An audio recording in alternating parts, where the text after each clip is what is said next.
deles Chavorbi Mohoda, Musisandis Mohodil, Teas Valiri, Moda, Morbasa Mohoda, Nayan Morbalis, Mafetli Tuta Mohodil. I pray them that they teach us to right now, and the Kara Chodil of Parashut Rasul, Leo Pravakana, Deli Zota, Nanisha Vespo, Jesus. Amen. Amen.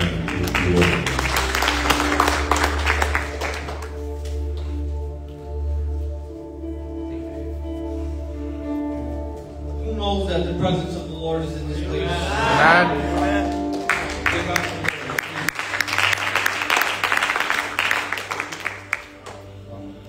Before I get into the word,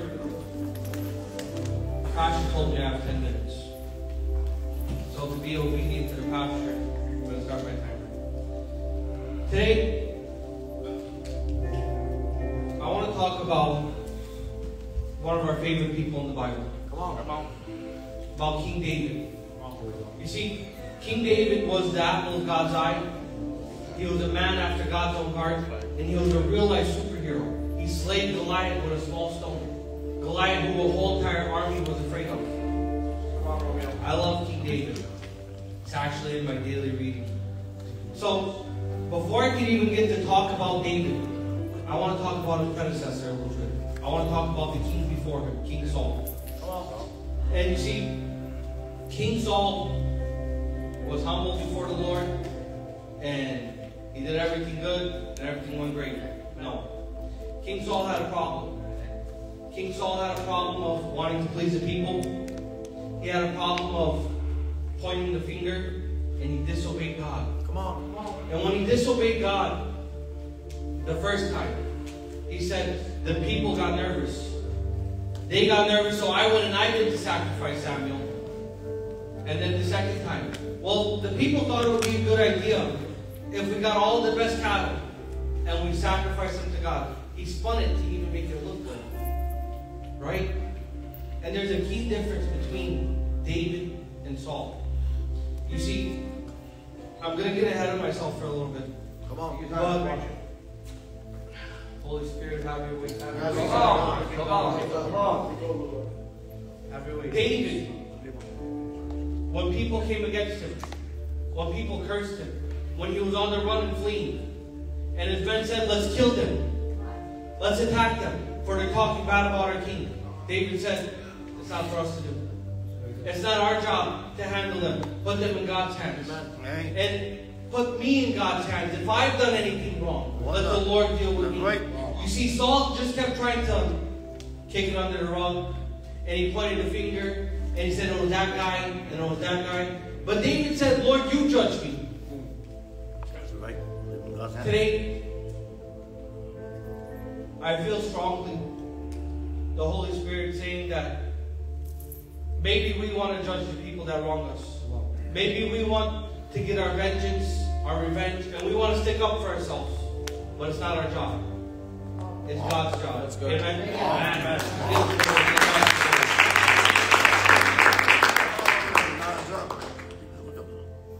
I'm going to be reading out of 1 Samuel 16. And see, God tells Samuel, go anoint another. Go to the house of Jesse and anoint one of his sons. He doesn't tell Samuel who to anoint. He just says, I'll tell him. Okay. So Samuel goes and he calls Jesse to dinner and he sees the first son. And look what he says. He took one look at Eliab, Jesse's oldest son. And he said, surely this is the Lord's anointed. Wow. How many of us know that all it takes is one look and we write up everyone else off? And we say, this is the guy for the job. Wow. This guy is perfect. He looks like a king. He's a warrior. Wow. And we write everybody else off. We decided in our hearts. It took one look for Samuel, one of the greatest prophets in the Bible, whose word never hit the ground, the Bible says, to write everyone else off. And maybe Samuel was just in a rush and he wanted to get out of there. Or maybe he thought, God knows what he's doing. This guy looks like a king. You see, kings back then were chosen not because they were the smartest people, not because they were the richest people, but because they had a certain look about them. They come from a good family. Yes, like my pastor, tall. Saul was chosen, one of the reasons, because he was a head taller than everyone else. So man picked kings based on this. Look what verse 7 says. The Lord said to Samuel, don't judge by his appearance or height, for I have rejected him. The Lord doesn't see things the way you see them. People judge by outward appearance. Can we say outward appearance? Outward appearance. But the Lord looks at the heart. Somebody say heart. Heart. Thank you, Jesus. God doesn't look at our outward appearance. He doesn't care how tall we are. I'm a little bit on the shorter side. That's right. He doesn't care how great of a warrior I am, how great of a money maker I am. He cares about my heart. That's good. Amen? Come on. 1,000%. So, to fast forward a little bit, Samuel says, not that one, not that one, not that one, because he doesn't hear the voice of God. God's not telling him, yes. And he goes through 7 sons, and he says to Jesse, do you have any more sons? Is there anyone else? And Jesse says, there's one more. He's out in the fields. He's tending to the sheep. Okay. How many of us, if a world-renowned man would come to our father's house, we're going to be right there next to our father, and we're gonna listen to everything he says, because Samuel is the most famous prophet in the land right now. And we're going to listen to everything this man of God has to say. This is a high honor. But Jesse told his son, go in the fields. Tend to the sheep. And maybe David, knowing his character, maybe David enjoyed being in the field more than he enjoyed being at that table. He loved his sheep. You see, before I get to my next point, Jesse wrote David off too. Samuel wrote him off. Jesse wrote him off. David even kind of wrote himself off. He didn't think it was important for him to be there. Amen. He wanted to be with his sheep. Come on. But there was something else going on. You see,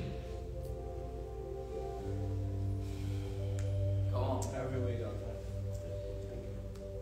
David says in a few chapters later that he's fought a lion, that he's fought a bear, and then he took them out, right, Pastor? That's right. That he was able to kill the bear, kill the lion. David could have ran away from the problem. He could have ran away from the bear and the lion and just give the sheep up.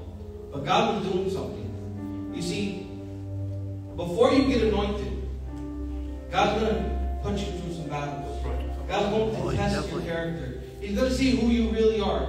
He knows, but he wants to show you who you really are. Amen. See, how many of us, when the problem comes up, I'm not going to church no more. I can't read this Bible. The world is crashing down on me. Yeah. But God is trying to do something. And we need Break to be you. Put sensitive. your back. Amen. Your back.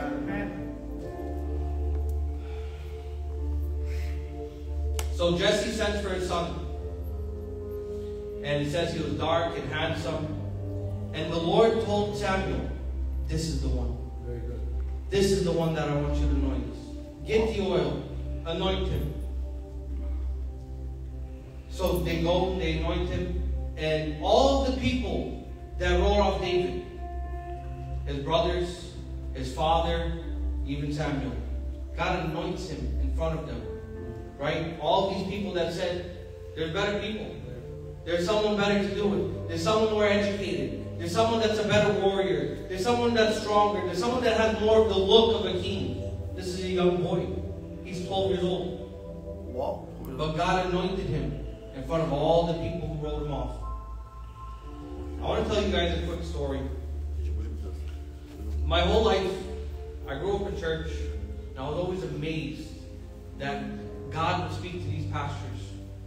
That God would use the choir to bring His presence.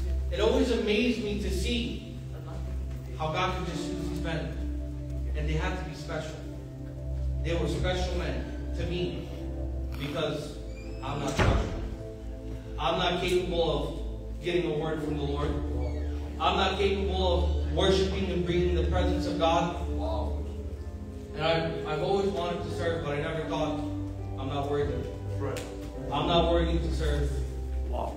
And maybe David in that moment thought he's not even worthy to be at this table. I want to share with you guys something. As you can see clearly, God got His way. And here I am sharing God's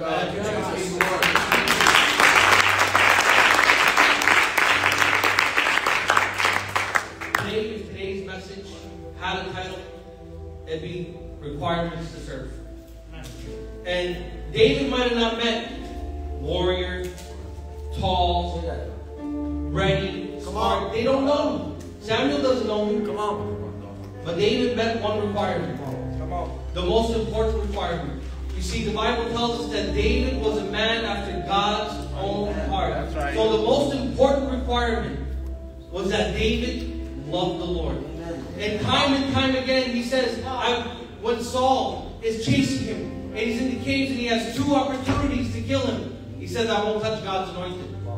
He says, I don't want to sin against God.